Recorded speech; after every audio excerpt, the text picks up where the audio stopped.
its schools as PM Shri Schools since its launch in 2020.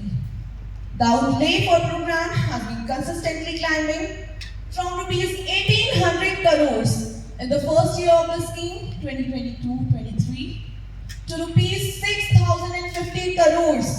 Yes, rupees 6050 crores in the second year of the scheme 2024-25 to rupees 7500 crores in the academic year 20. से माननीय पर्यटन मंत्री जी से यह पूछना चाहता हूं कि आजादी के इतने वर्ष बाद भी उत्तराखंड राज्य को पर्यटन के क्षेत्र में विकसित क्यों रखा गया है? जहां पहाड़ों की गोद में स्वर्ग बसता है, वहीं दूसरी ओर इस देवभूमि को विकास की मुख्य धारा से अलग थलग क्यों रखा गया है, जबकि इतना कुछ दिया है इस धरती ने। घाटी में गूंजे शिव का नाम, जहां हर घाटी में गूंजे शिव का नाम, वो उत्तराखंड है, भारत का स्वाभिमान। आदरणीय 50 किलोमीटर तक और बदर राष्ट्रीय राजमार्ग का निर्माण किया गया है। मैं इस पटल के माध्यम से यह भी कहना चाहूंगी कि पिथौरागढ़ जनपद के धारचूला तहसील को आदि कैलाश से जोड़ने के लिए कार्य युद्ध स्तर पर जारी है। Supplementary question number 1, Ms. Mehak Thapa, please.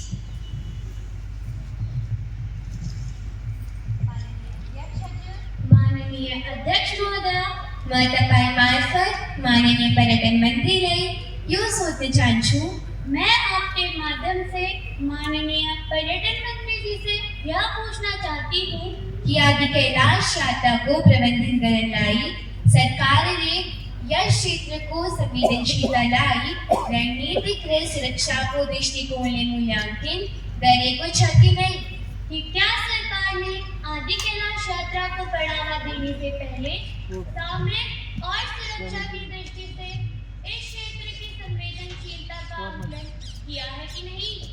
हजूर, पहलगाम जस्तो घटना भविष्यामा न बने सरकारले दिएका उपायहरू अवलम्बन छ। महोदया, भविष्य में पहलगाम जैसी घटना की पुनरावृत्ति न हो, इसके लिए सरकार की क्या कार्य योजना है? माननीय पर्यटन मंत्री सुश्री संचिता जोशी जी, कृपया। माननीय अध्यक्ष महोदय, हमारी सरकार ने सुरक्षा मामलों को प्राथमिकता देते हुए आवश्यक कदम उठाए हैं। सरकार सुरक्षा की दृष्टि से संवेदनशील इस क्षेत्र की सुरक्षा के लिए प्रतिबद्ध है। माननीय अध्यक्ष महोदया जी, माना कि पर्यटन को बढ़ावा देने से इस क्षेत्र का विकास तो होगा, किंतु प्रतिवर्ष पर्यटकों की संख्या में होने वाली वृद्धि के कारण प्रदूषण में भी वृद्धि होगी। प्राकृतिक सौंदर्य, पर्यावरणीय संतुलन और विशेष तौर से वायु पायरेसी जैसी समस्याओं से निपटने के लिए सरकार किस प्रकार के उपाय अपना रही है? धन्यवाद। पर्यटन मंत्री सुश्री संचिता जोशी जी, कृपया। माननीय महोदय, पूछे गए प्रश्न के माध्यम से मैं सम्मानित मंत्री जी की ओर से देश की जनता को यह बताना चाहूंगी कि सरकार ने पर्यटन स्थलों पर पर्यावरण संरक्षण के लिए सख्त नियम बनाए और उनका पालन सुनिश्चित करने के लिए नियमित जांच की जाती है। कचरा और स्वच्छता प्रबंधन के लिए विशेष योजनाएं चलाई जा रही है ताकि कचरे का सही तरीके से निपटारा हो सके। पहुंचाने की कार्य योजनाएं बनाई जा रही हैं। वायु, जल और प्लास्टिक, जैसा कि आपने बायोपायरेसी का उल्लेख किया है, विकसित भारत बनने की दिशा में कंधे से कंधा मिलाने के लिए एक सराहनीय प्रयास है। परंतु देश की जनता की चिंता यह है कि क्या हमारी सरकार साइबर सुरक्षा के क्षेत्र में मजबूत हो रही है? साइबर हमलों, डेटा संरक्षण, बैंकिंग, आरटीजीएस, केवाईसी के नाम पर डिजिटल धोखाधड़ी और डिजिटल अरेस्ट जैसी नई चुनौतियों से निपटने के लिए हमारी सरकार क्या कदम उठा रही है? कदम उठाए जा रहे हैं, जैसे साइबर हमले, डिजिटल धोखाधड़ी एवं डेटा उल्लंघनों से देश की रक्षा के लिए आधुनिक तकनीक, संसाधन और नीतिगत उपाय लागू किए गए हैं और इसी के साथ डेटा उल्लंघनों की सूचना मिलते ही त्वरित कार्यवाही, कड़े दंड, फास्ट ट्रैक न्यायिक प्रक्रिया और साइबर अपराध नियंत्रण केंद्रों की स्थापना की गई है, जिसमें से का प्रश्न मुझे व्यक्तिगत रूप से भयभीत करता है। महोदया, मेरा भयभीत होना स्वाभाविक भी है। इसका कारण यह है कि वर्तमान में इस डिजिटल युग में आम इंसान की बात तो छोड़िए, देश की सुरक्षा जिनके हाथों में है वे भी डेटा की सुरक्षा से चिंतित हैं।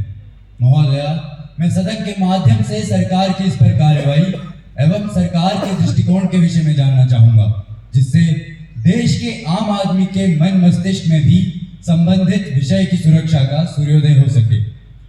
इंदलिके इधर बदल वेणु। मिनिस्ट्री ऑफ होम अफेयर्स में प्रश्न के उत्तर में मैं सभा और देश के आम आदमी को आश्वस्त कराना चाहूंगी कि हम जानते हैं विगत वर्षों में हमारे सैनिक भी ऑनलाइन धोखाधड़ी जैसे ऑनलाइन हनी ट्रैप तथा अन्य खतरों से जूझ रहे हैं। आगे भी नहीं लगते डिजिटल दुनिया में भी अब सच फिशिंग से बचो, लिंक को करें, हर क्लिक से पहले जरा रुको, ज्ञान ही है सबसे बड़ी रक्षा, इस युग में यही है सब खतरों से सुरक्षा, सब खतरों से सुरक्षा। Mr. Suresh Joshi ji is absent from the house due to his health issue. So the question will be considered passed and will be taken up on his presence. Now the question, Sumit Bhatt ji कृपया। माननीय अध्यक्ष महोदया, सदन में एक बेहद ही हास्यास्पद एवं विचित्र मामला विगत सत्र के दौरान प्रकाश में आया है, जो कि विशेषाधिकार हनन से संबंधित है। महोदया, मामले में नेता प्रतिपक्ष द्वारा अपने दल के सदस्यों को सदन में मौन रहने को बोला गया था एवं अन्य सांसदों द्वारा इसका अनुसरण किया गया। माननीय अध्यक्ष महोदया, ऐसा करके नेता प्रतिपक्ष एवं सांसदों ने संसद के नियमों की अनदेखी कर विशेषाधिकार का हनन किया। सुमित भट्ट जी, क्या आपने इस आशय में पूर्व में सदन को सूचना दी है? आप इस संदर्भ में मामले की प्रति के साथ सूचना दे सकते हैं, इस पर विचार करें। धन्यवाद महोदया। Now papers to be laid on the table of the House, Honorable Commerce Minister, please. Honorable Speaker, Madam, with due respect, paper number 221 mentioned in the index, I beg to lay on the table of the House a copy of the following papers. First, review by the government on the export of the government for the year 2025-26. Second, annual report of the Food Corporation of India from the Secretary of the Upper Chamber of Youth Parliament. In accordance with the provisions of rules of procedures and conduct of business, Parliamentary delegation who are on visit to India as our guest. Ms. Karen Mayer, Chairperson. Mr. Hans Hoffman, Deputy Speaker. Ms. Helen Millier, Member. The highly influential German delegation, to them a happy and fruitful stay in our country.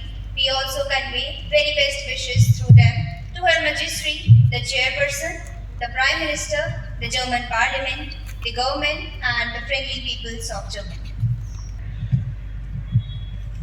जिस सुबह के खातिर युग युग से हम मर मर कर जीते हैं, जिस सुबह के अमृत की धुन पर हम जहर के प्याले पीते हैं, इन भूखी प्यासी रूहों पर एक दिन तो करम फरमाएगी, वह सुबह कभी तो आएगी, वह सुबह कभी तो आएगी।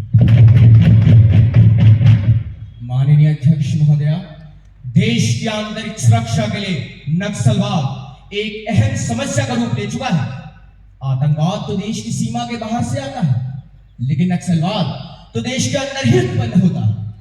आखिर हमारे ही लोग हमसे ही क्यों खफा है? क्योंकि ना तो हम उन्हें जान पाए हैं और ना ही उनकी मांगों में। इसीलिए आज नक्सलवाद अपना प्रभाव जंगल, कस्बे, छोटे छोटे शहरों से लेकर बड़े बड़े महानगरों तक फैला रहा है। आम जनता का तो कौन पूछे? आजकल तो नेता, विधायक, बड़े बड़े अधिकारी तक सुरक्षित नहीं है। क्या यही देश के आंतरिक सुरक्षा व्यवस्था है? आम जनता की जान का तो कोई मूल्य ही नहीं। हाल ही में छत्तीसगढ़ के एक जिले में लोकसभा चुनाव दौरान मतदान-कर्मी तथा सीआरपीएफ जवान सहित 13 लोग नक्सली हमले में मारे गए। देश के अन्य नक्सल प्रभावित राज्य जैसे बिहार, महाराष्ट्र, छत्तीसगढ़ इत्यादि में ऐसी घटनाओं का होना एक आम बात बनकर रह गई है महोदय। उस मां का करुण रुदन, उस जवान के घर में छाया वह मातम नहीं। सरकार तो सब देखकर भी अनदेखा कर रही है। इसीलिए मैं माननीय अध्यक्ष महोदय आपके माध्यम से माननीय गृह मंत्री जी से यह प्रश्न करना चाहता हूं कि नक्सलवाद की समस्या को लेकर क्या सरकार ने कोई कदम उठाए हैं, और अगर उठाए हैं तो कृपया मुझे, मेरे दल को व इस पूरे देश को उसका स्पष्टीकरण देने की कृपा की। अध्यक्ष महोदय, मुझे दुख के साथ कहना पड़ रहा है कि आज हमारे ही देश में नक्सलवाद एक गंभीर एवं चुनौतीपूर्ण समस्या बन चुकी है। देश के कुछ पिछड़े लोग अपनी समस्याओं के समाधान के लिए कलम के बजाय हथियार उठा रहे हैं, जो काम ठीक इसी प्रकार नक्सलियों ने सरकार से अपनी मांगे मनवाने के लिए हथियार उठाए हैं। अब हथियारों की ही सहायता से तो हम उनका विनाश नहीं कर सकते। इसके लिए हमें उन समस्याओं पर ध्यान देना होगा जहां से नक्सलवाद प्रारंभ हुआ। In comparison to the other regions of the country, moreover, the problem of poverty and unemployment is endemic to the Naxal affected regions. So, will the minister be pleased to answer whether any step has been taken by the government for the development? All the members of parliament, please do not take the problem of Naxalism lightly. As today, it is affecting the common people.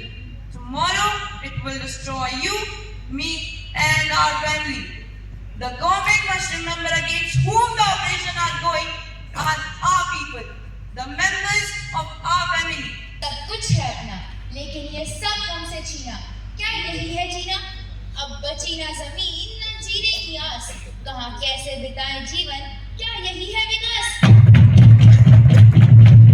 माननीय पीठासीन महोदय, सरकार द्वारा चलाई गई विकास योजनाओं के कारण बहुत से आदिवासी अपनी जमीन और निवास क्षेत्र से विस्थापित हो चुके हैं।